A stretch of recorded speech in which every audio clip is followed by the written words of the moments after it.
Hi, I'm David Stratton, and today I'm recommending Una. This is the first feature film from a stage director, Benedict Andrews, who's Australian. It's adapted by the author from David Harrower's harrowing play Blackbird, and it's a powerful and confronting movie that dares to explore one of the most incendiary subjects of all, pedophilia. Andrews and Harrower have successfully opened out the play, in which a young woman confronts the man who seduced her when she was 13 years old in his workplace. And they've incorporated flashbacks and other devices to make the material cinematic.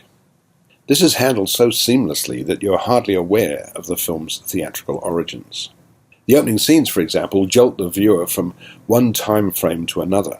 13-year-old Una, Ruby Stokes, is seen in the garden of her suburban home somewhere in England, confronting someone we can't yet see.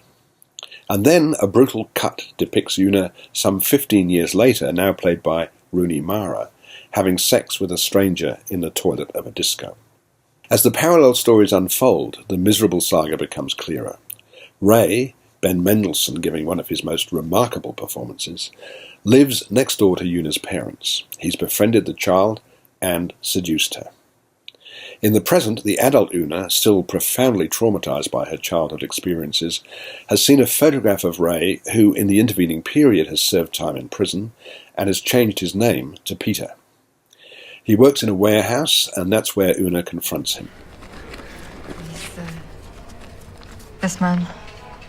That's Pete. Pete?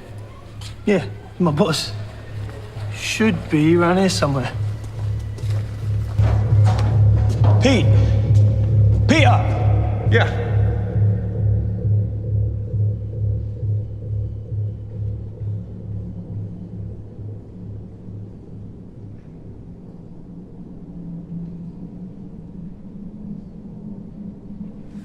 You take over, please. If the confrontation were to be merely between a wronged and humiliated woman and the man who ruined her life, the film would be dramatic enough. But it's more than that. It's obvious that Una both hates and loves Ray, Peter. She can't understand why he left her behind just as they were about to run away together overseas. Part of her despises him for what he did to her. Part of her wants him to love her again. This is self-evidently incendiary material, but the way it's handled is never exploitative. Thanks to the two remarkable performances by two very fine actors, the viewer is never quite certain where the truth lies. The motives of the characters shift and realign in ways that are not only disturbing, they're dramatically astonishing. Towards the end, there's a scene that forces the viewer to rethink everything that's preceded it. And even when the film is over, you may be debating the actions and motives of the characters. It's an accomplished debut from Andrews. He's greatly assisted on the technical side by cinematographer Timios Bakatakis. His photography is really fine. And also by the intricate editing of Nick Fenton that glides us between the disturbing past and the distressing present. And Australian composer Jed Kurzel's music score is one of his best, adding as it does to the edgy, disturbing mood of this modern tragedy. Una is a 4-star film.